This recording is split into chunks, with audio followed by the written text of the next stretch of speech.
Welcome, and I'm glad you're here. And as I said, Happy New Year to each of you. And as I thought about what we do, it really is a message about how we attempt to take the knowledge, skills, and attributes of managing talent and making it as practical as possible as people do the work that they do.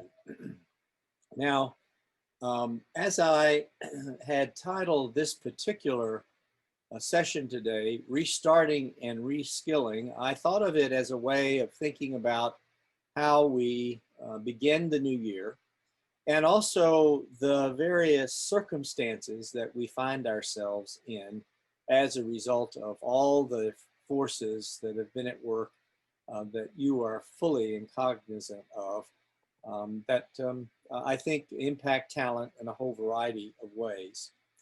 My point of view, which we'll talk about and what's brought me to some of the things I'm going to suggest to you, is really to take as much of the long view as possible to make sure that we look at what think tanks are telling us that we need to be paying attention to, those who are gathering data from large swaths of the economy and of the marketplace. Now, what are some maps for going forward? And I have a piece that I think I need to reinforce for everyone, that there really are no shortcuts as we move forward. There are very specific things that we need to do and that we know it's important to do as a result of the knowledge we have about assessing and enriching talent and boosting organizational sustainability. Now, I'm this year, and I'll say more about this a little bit later. This year, I'm going to do sort of alternating Pearman Insight Hours in this sense. This month, I'm doing a piece explicitly looking at a key element related to what we think of as the central part of our work as talent managers and talent consultants. And I'm going to alternate it with topics related to emotional intelligence. And there are a number of reasons for that. One, a whole variety of people have been asking me about when are we going to say more about emotional intelligence? And those who know me well know that in the 90s, I was a part of various research teams where we were looking at the emerging field of emotional intelligence and how the insights from emotional intelligence and especially personality patterns were going to unfold and inform us as we move forward. So the Pearman Insight Hour is, you will see a marked shift in topics. And I'll say again more about that a little bit later, but I chose as my way of titling the topic some of the key songs over the years that I know that speak to certain emotional conditions, which in fact are important for us to get a handle on. As I thought about telling that to you, to share with you that this change was going to occur, it prompted my also thinking about how we spend this hour together and what I hope happens during this hour. And I couldn't resist saying to you that as we get into this new year, I hope the spirit of Langston Hughes' poem, Daybreak in Alabama, is one that we keep close at hand, that in fact we touch everybody with kind fingers and as gentle as and natural as do as we go forth dealing with the significant challenges that we all face.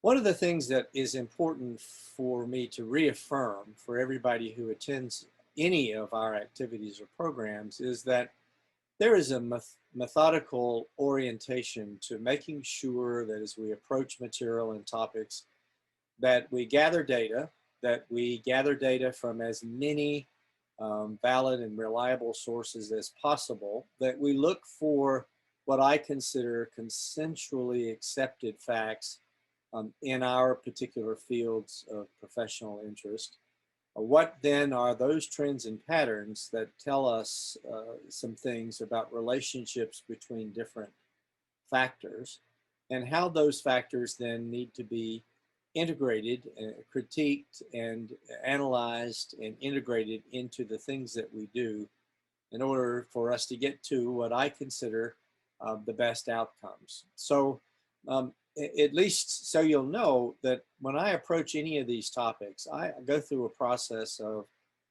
what's the best of what we know, what are the sources of that research, and how do we rely on that research to help us understand the key topics in front of us and help us understand what are the things pragmatically we might do to benefit the people that we attempt to lead and nurture and coach and mentor.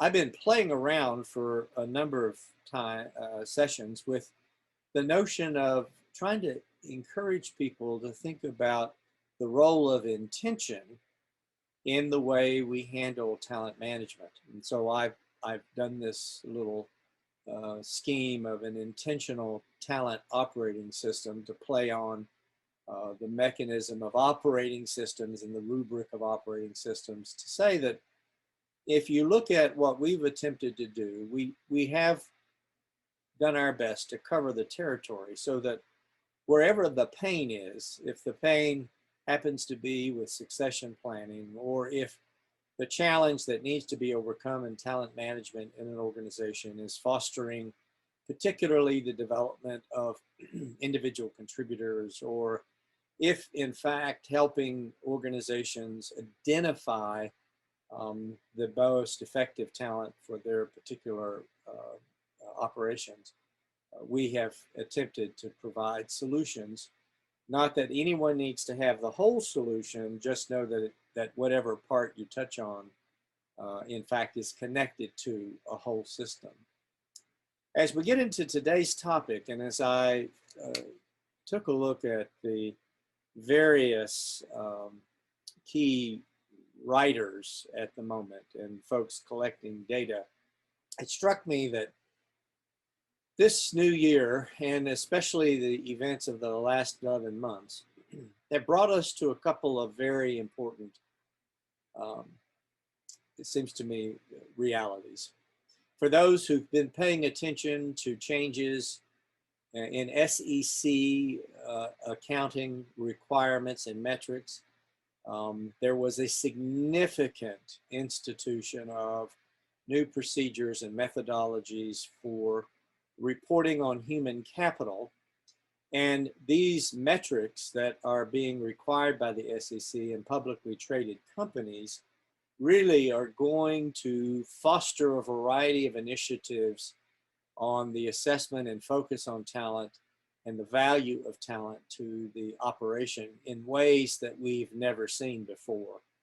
So you may have already been impacted by this. It will take some time for all of those metrics to begin to filter through all the various organizations out there. But it is a change. The change was started in late November.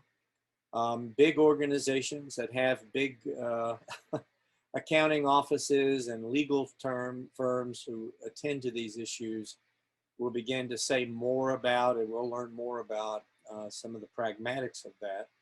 But it's the kind of change that we should applaud, because it's going to say to the marketplace, talent, if talent is the most important aspect of the value chain, then we need to give it its due, and we need to make sure the investment in talent is in fact being fully recognized. As we go through our COVID protocols, we know that we are in a state of perpetual ambiguity and uncertainty as the vaccinations are uneven throughout the workforce. I get several emails a day from different sources that have conflicting information about the availability of vaccinations and how it's going to be distributed here in North Carolina. And I know it's varied by state, and we have operations that may be headquartered in New York, but they have huge operations in Illinois or Minnesota or California, and their workforce is in totally different places, since the distribution of the vaccine at the moment is contingent upon state-related behavior. In recent publications, as CEOs have been asked about what's causing heartburn for them as they look forward to coming through the COVID pressures and moving into a new marketplace and new post-COVID environment. And I'm not entirely sure we really know what post-COVID really means, quite frankly. I think there's substantial evidence that it's not so much post-COVID as much as COVID management and the days that come ahead. But the question that CEOs have answered, and they've said that they are extremely worried that the workforce is underprepared to address all the changes that organizations are going to have to make. And those changes really will require redistribution and realignment of talent as organizations redefine their business focus and their market focus areas. So as you would expect, the CEOs and the C-suite, they are already chewing on how are we going to shift the operation in one direction or the other, and do so such that our talent we realign and redistribute in an effective way. We would be absolutely remiss if we did not recognize that the prioritization of safety protocols and safety methodologies and diversity, equity, and inclusion policies, procedures, and programs are going to require budget adjustments. Everybody in the talent management part of an organization, whether it's HR or organizational development or leadership development, is going to be, if they haven't been already, busily looking at the reorganization of their various learning strategies and tactics and HR processes to attend to the safety issues. And safety, not in the, I mean, we've always known the importance of lockout, tagout, for example, procedures and methodologies.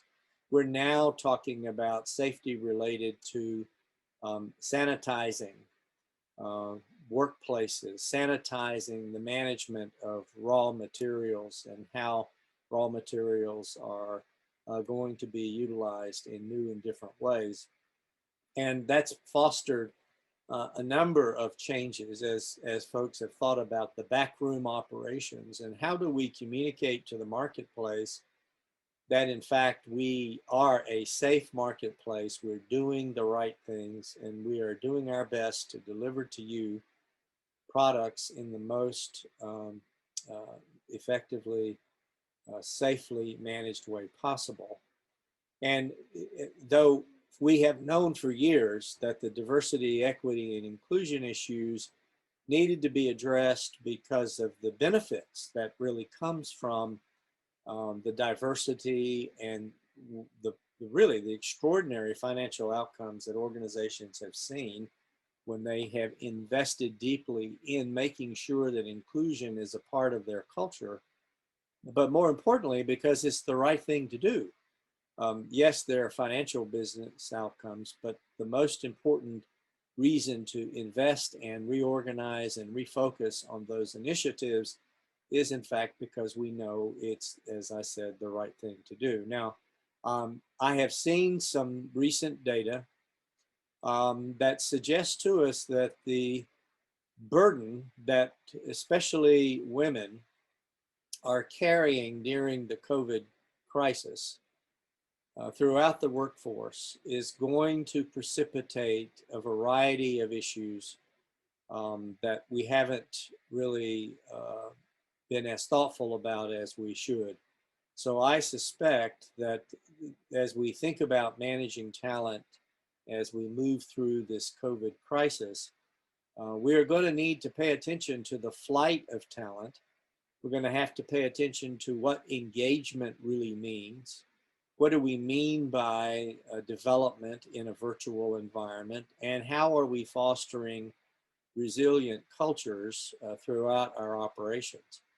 And connected to that really is, how do we manage the hybrid workplaces and assess and address the emerging work from anywhere perspective that many people in the workforce are developing. Individuals who felt they needed to go close to headquarters or close to operations to do their job have learned that that's not true, that they can actually work from anywhere.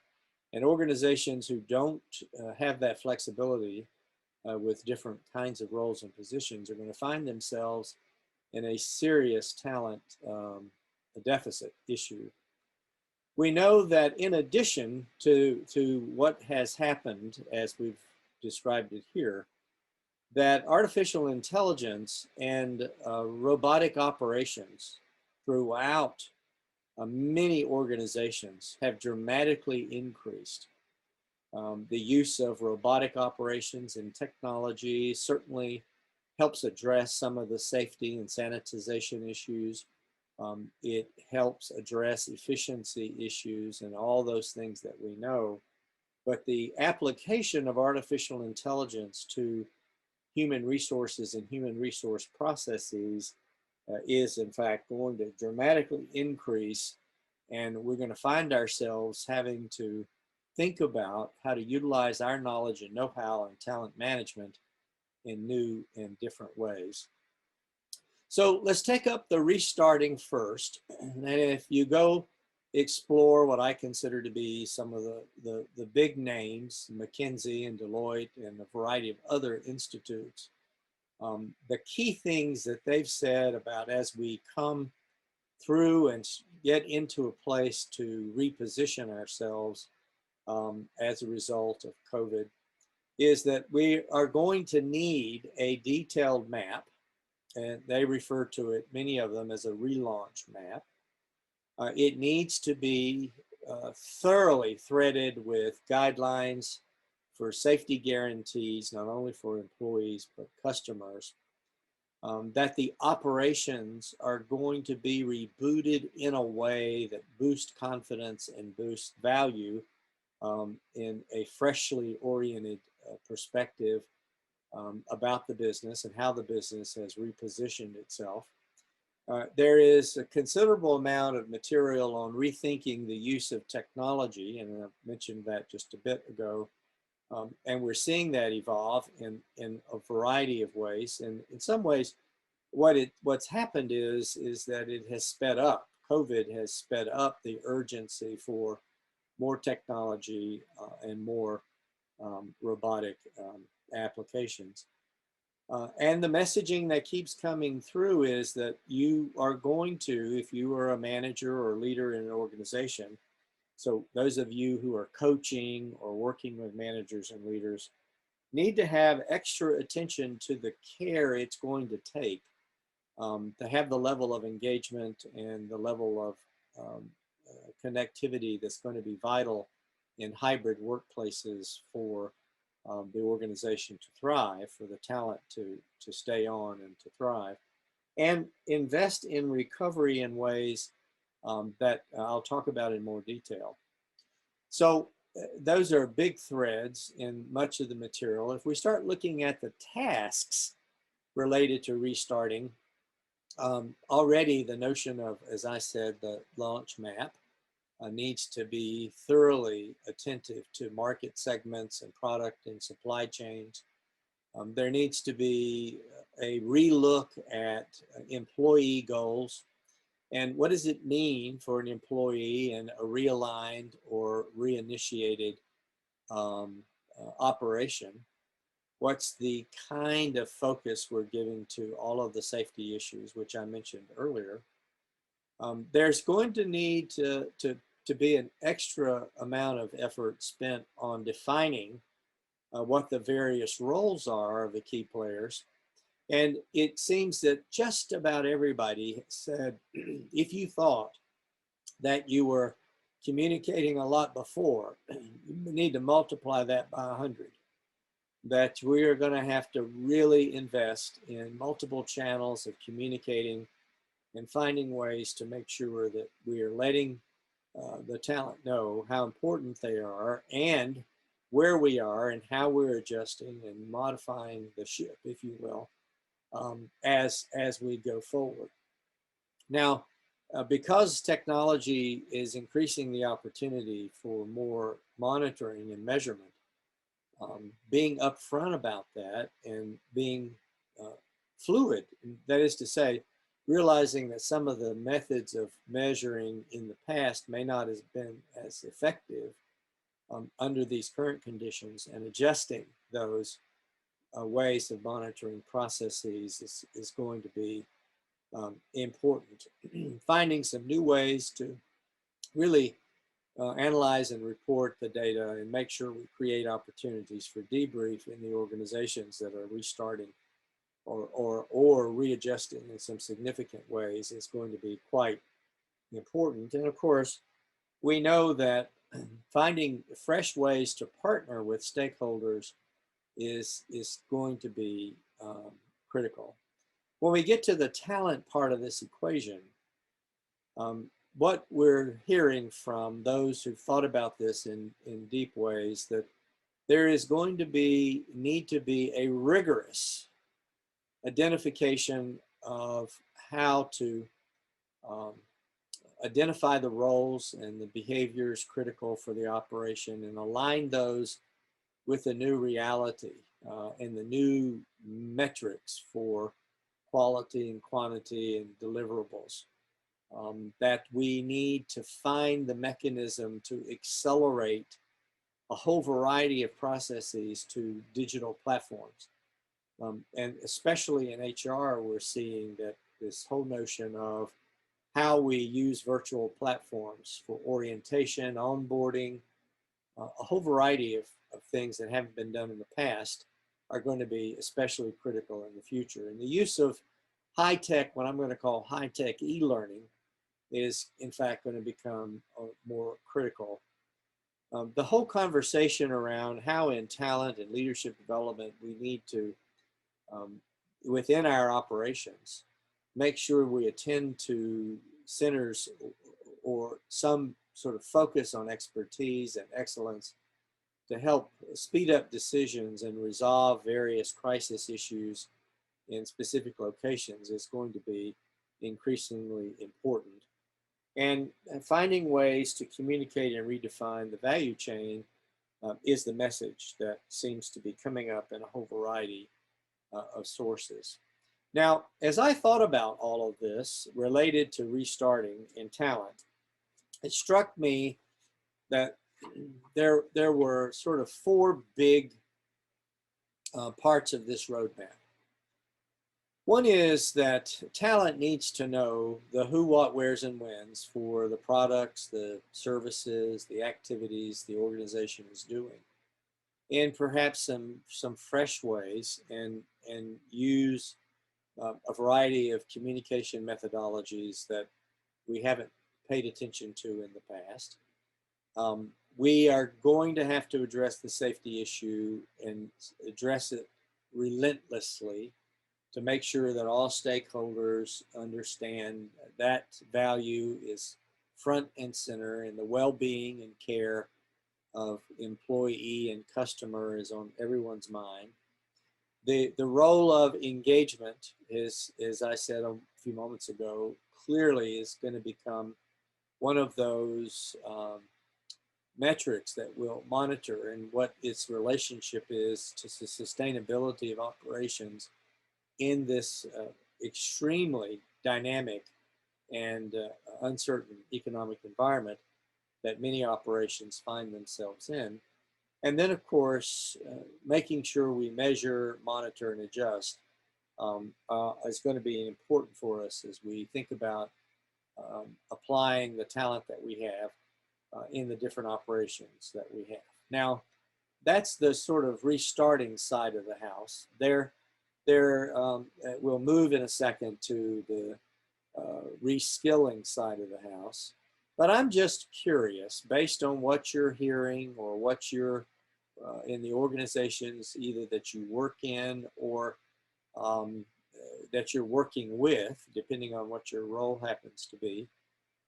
I'm curious, what are some of the concerns you're hearing about as organizations attempt to realign and reboot, perhaps, as we come through this COVID, again, management process?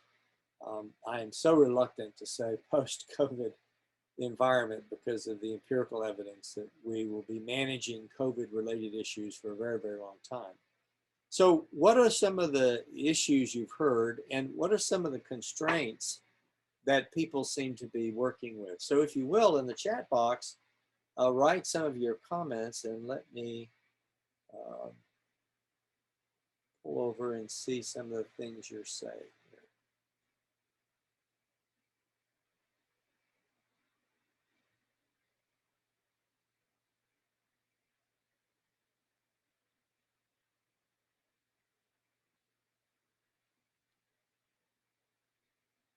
Okay.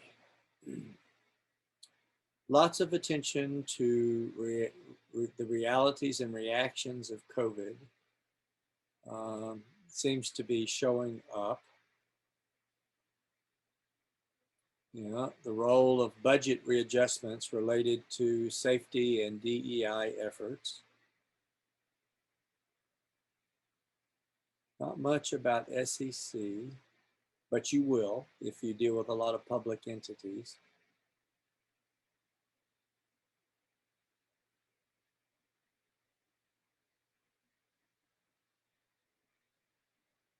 Yeah.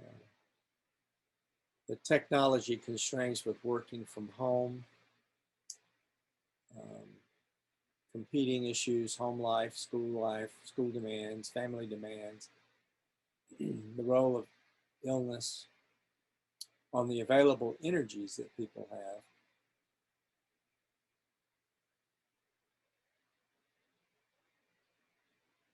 Yeah, that the whole complexities issue for families and parents. I think organizations who pay attention to that forthrightly and who think of creative ways to provide resources and support will find the payback is going to be very, very high. The fragility of the relationship by virtue of the virtual connectivity. How do we leverage vacation time? What does that even mean in this environment and in this setting? Yeah, some people are saying more about the mental health impact of all this, and I think actually that's useful. And I'm going to come back to the mental health piece in a little bit because I think it really has to do with what I believe is one of our key talent management challenges, and that's to help people be what I call more brain savvy.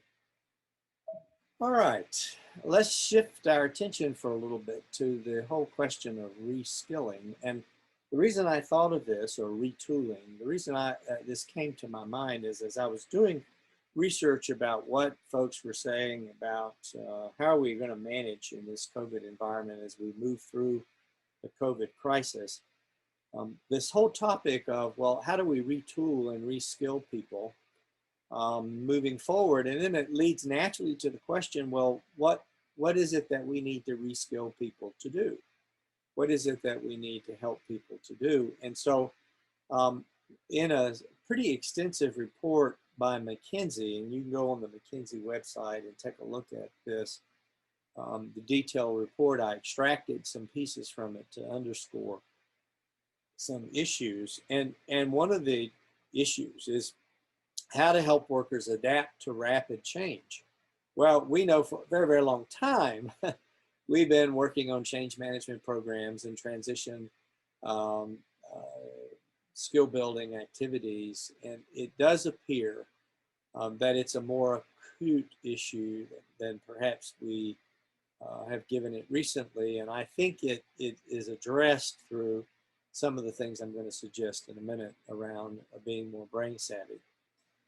Also, it's kind of interesting that there's been a discussion about new business models are emerging businesses that are thinking about themselves in really different ways, and in fact are developing new products or new methodologies. I'm struck by, some of you may have seen a similar article, and a brewery realizing that they actually have the mechanism to create hand sanitizers through use of some of their machines.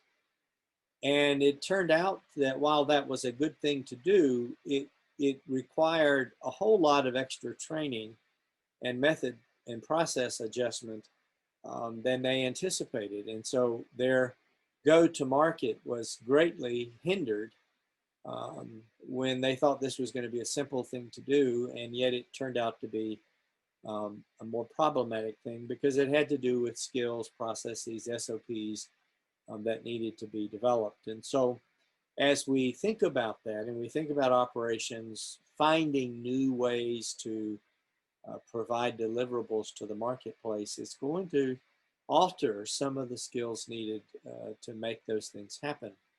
What seems to be coming up a great deal in the material, and I think because McKinsey did such a good job of summarizing this, that I put the bolds on this. I decided that, well, I've seen now in multiple reports that we need to think about the role of cognitive capabilities, social and emotional skills, and adaptability and resilience.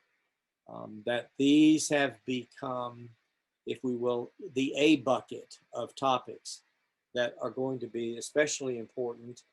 And I keep seeing in the material that the whole realignment of talent development budgets and talent management budgets are going to have to be prioritized according to getting at such outcomes as how do we enhance their overall problem-solving capabilities, social, interpersonal capabilities in a virtual environment, and personally build more strategies for adaptability and resilience. Likewise, as I did with the first topic, I decided, well, what are the key thinkers saying are the tasks that we need to keep in mind for this retooling and reskilling period that we're into. And what kept coming up again and again was the whole notion of how we are going to help build resilience at each level of the operation, from individual contributor to the C-suite. And it speaks, I think, to the mental health question in some ways. How are individuals coping in ways and developing coping strategies that are going to be most useful? So in some ways, as talent managers or coaches or consultants in operations, if we zeroed in on how to help people develop coping strategies and manage the stress in their life in more effective ways, we would be making a tremendous contribution. As it certainly is seen these days as one of those things that needs more effort and attention and more resources than we've given it in the past. There has been a reorientation toward learning opportunities and thinking about learning assignments in a virtual context, which has been kind of interesting. How do we make sure that engagement stays high in this work from anywhere virtual or hybrid work environment that we are seeing? There seems to be a number of people who are saying that we need to both adjust or reconfirm the key performance behaviors for each position, so that individuals, in the midst of all of this ambiguity, so that individuals know they're on the right path, that they know what is truly expected of them during this environment. It's kind of interesting. It's because the environment has become more dynamic, people wonder, are my skills really valued? Am I making the contribution? Have I been seen as um, the kind of contributor I was before all of these changes or all of these dynamics begin to occur. I found it interesting in the task list of things that came up in a variety of places was the whole notion of how we define time horizons related to learning. That we need to do both, pay very close attention to short-term needs, and also make sure we're paying attention to how people will need to be upskilled as changes occur in the organization as it relates to taking on more and more artificial intelligence and robotic operations. People are going to need to know um, how am I going to develop the skills I need to work in a new setting.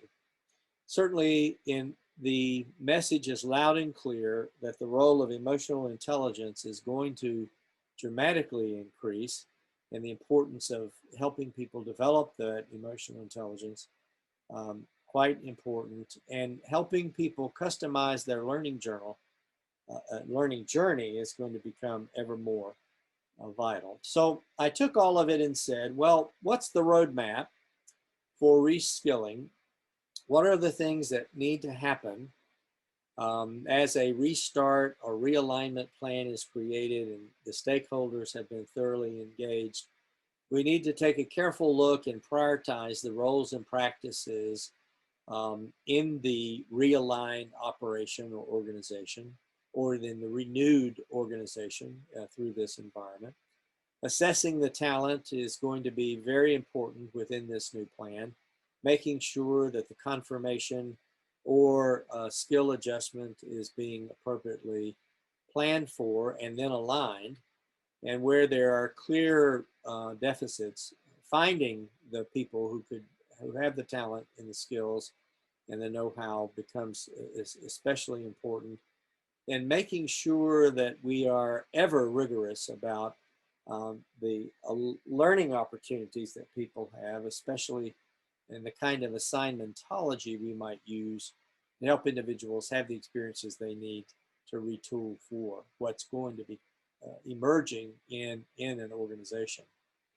I'm curious, based on what you're hearing around short-term or long-term reskilling topics or issues, what is it you're hearing that leaders are worried about that keeps them up at night related to their talent as they think about the needs that's pressing on the organization today and is likely to press on them in the future? So I'm curious what you're hearing and what seems to be emerging.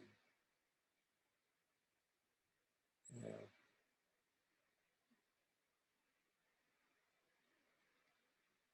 Right. Psychological well-being becoming ever increasingly important.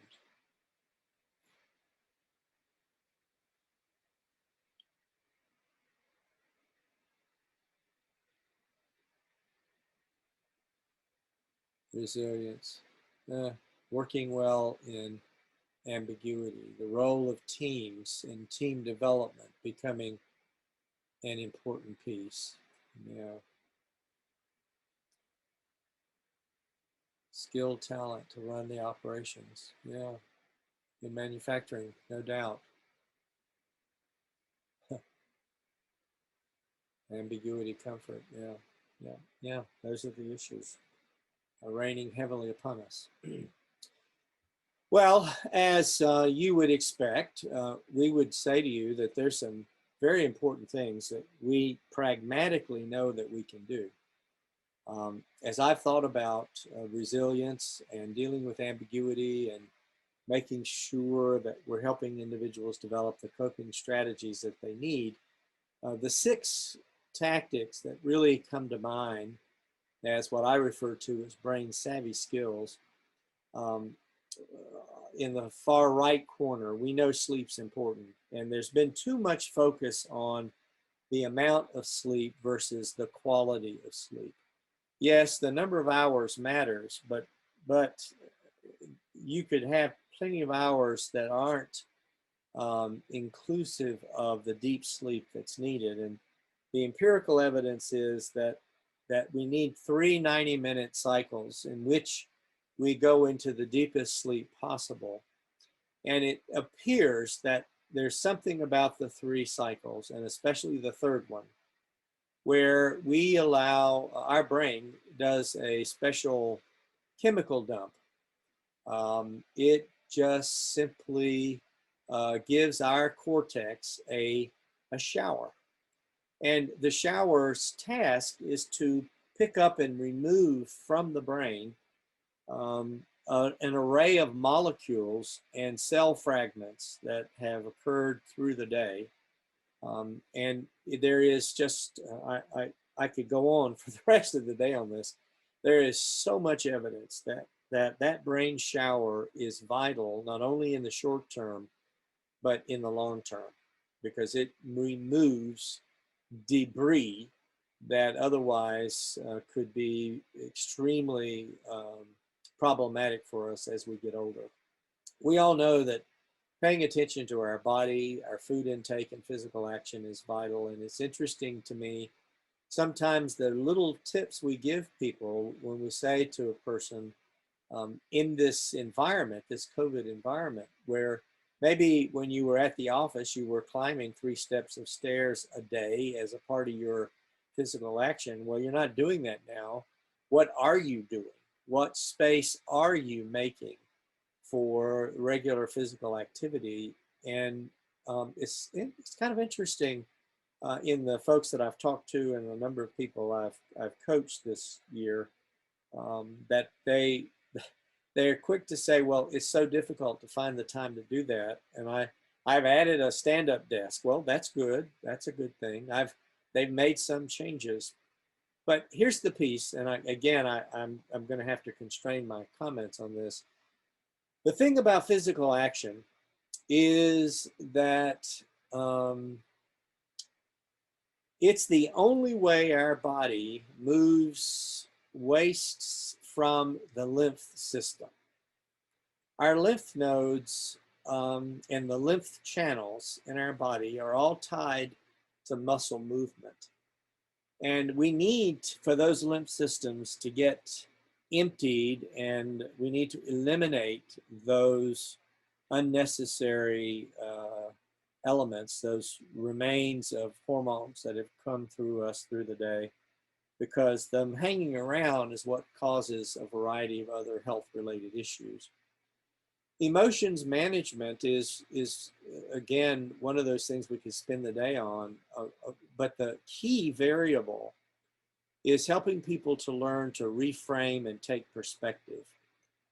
That reframing and take perspectives is really the vital skill that enables folks to put a check on their emotions in order for them to elevate their problem solving and reduce some of their reactivity. Mindfulness, as we all know, is really important, and we now know that mindfulness isn't sitting in a particular position with your fingers pointed up saying Om. Mindfulness is really about those intentional moments of clarity and focus, where we allow ourselves to be fully present in the moment. And being in that intentional, fully present moment is extremely valuable to us. And it's shown empirically to, if you give yourselves 5 minutes of this kind of intentional focus, that it has an impact on problem solving skills and emotional management. Eustress is a greatly misunderstood arena. We all know about stress. Stress is vital to be alive. Too much stress leads to distress. And the main thing about stress has to do with our hormones and how it is that our cortisol is really stewing and doing so much damage. And there are things we can do to turn our stress-related energies into productivity. And knowing how to do that and to boost energy is going to be an important part of helping people manage the stress in their work and in their life. And of course, focus. Focus is a byproduct in many ways of paying attention to emotional and management and mindfulness and developing coping strategies and skills for stress.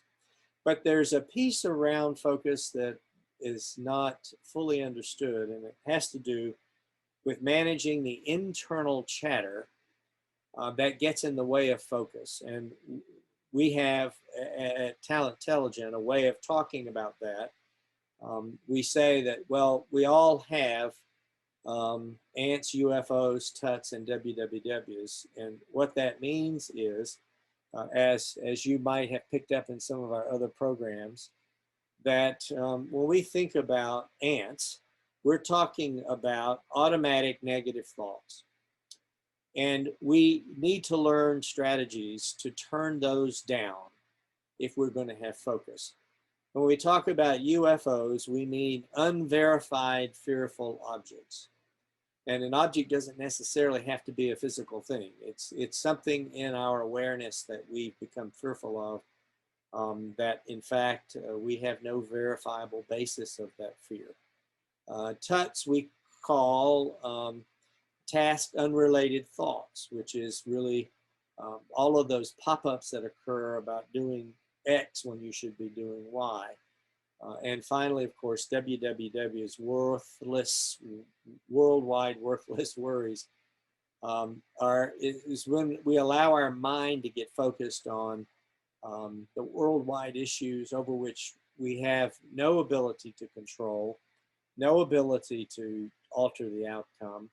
We only have our own energies that we can, in fact, manage. And so paying attention to those internal distractors becomes very important, especially, I believe, as people are working in these virtual and hybrid environments. Now, how do we get from here to there? And what we find is that if we think about relying on evidence-based strategies, we know, and this echoes something that Frank Church said, I believe, at PepsiCo when he said, you know, we have 100 years of research on leadership development and management development. That research hasn't gone away just because the environment has changed.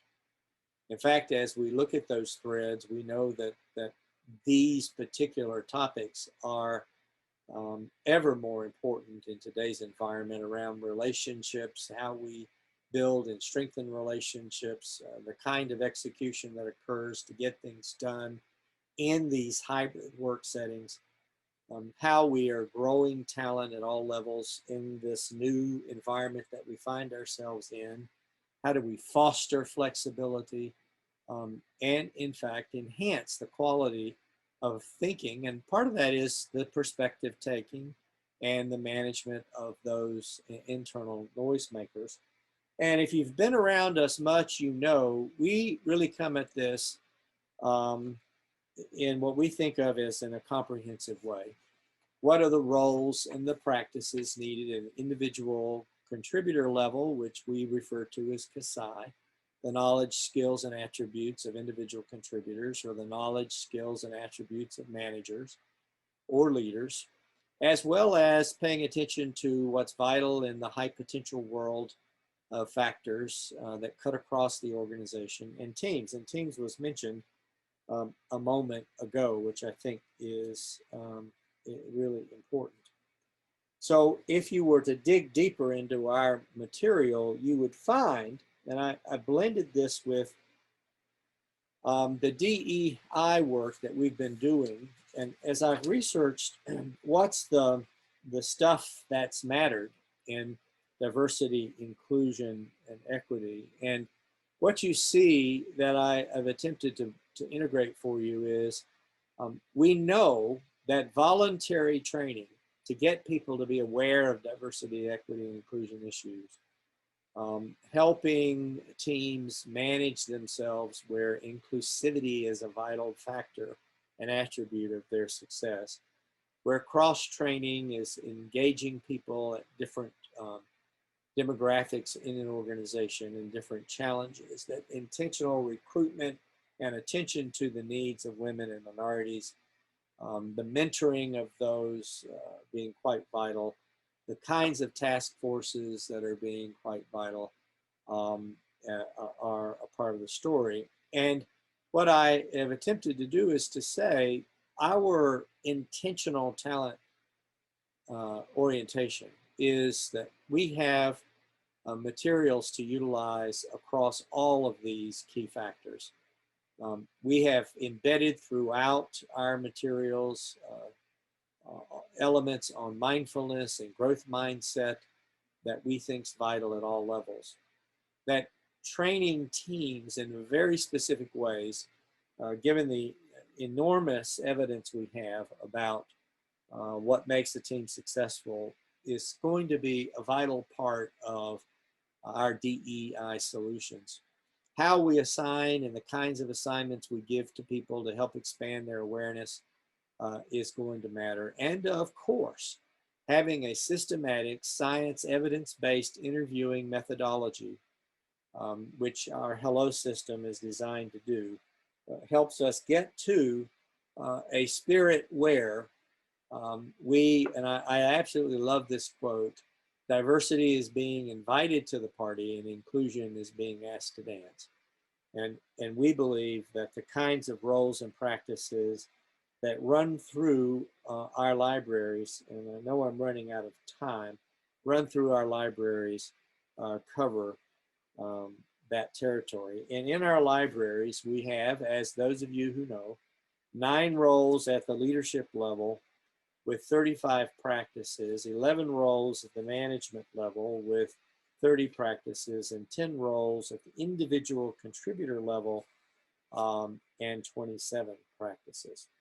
So what I would say to you is throughout our system, and because I knew that some of this material and many of you have seen our approach to this already, what I want to just zero in on for just a minute as I wrap up this piece today is that using the practices and the roles to help clarify the kind of work that people need to be doing, readjusting to in this COVID environment. We've had organizations now who use our virtual sort to take a look at the basic question of what is it that we need to do now in the next 6 months to help us put our energies and efforts in the best place for this organization to be successful. And the virtual sort has enabled them to prioritize the roles at each level and the practices at each level to answer that question. How do we redirect our attention and our focus so that we know people are doing the right things at the right time?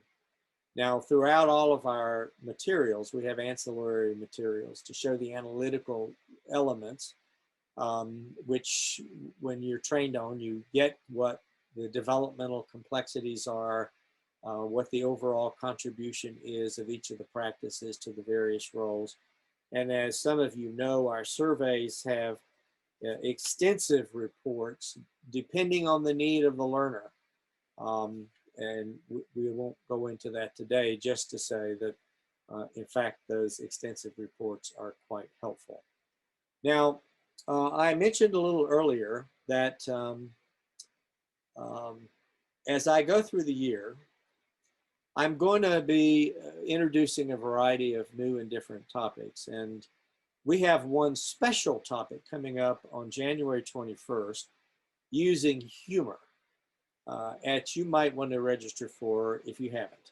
Go to the events page and register for using humor. One of our associates, Paul Damiano, who has been utilizing humor in his coaching and consulting practice for years, has a special approach to that topic that I think you'll find useful. And my first EQ related topic next month in the Pearman Insight Hour, I've labeled trouble. And it's going to be about the issues and the behaviors critical to managing emotions in conflict, and how we make the most of our emotional energies in conflict-related environments. Well, thank you for being here. I tell you, I really appreciate you taking the time. It means a lot that you have interest in the things that we're doing and the kinds of issues that we're covering here.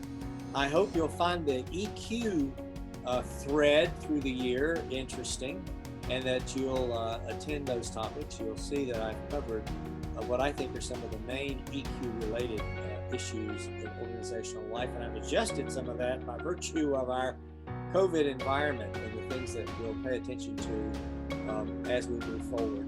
So until that next time, everybody, take care, be safe, and as my friends know, I say to everybody these days, keep hope close by. Should make it a good friend. Take care.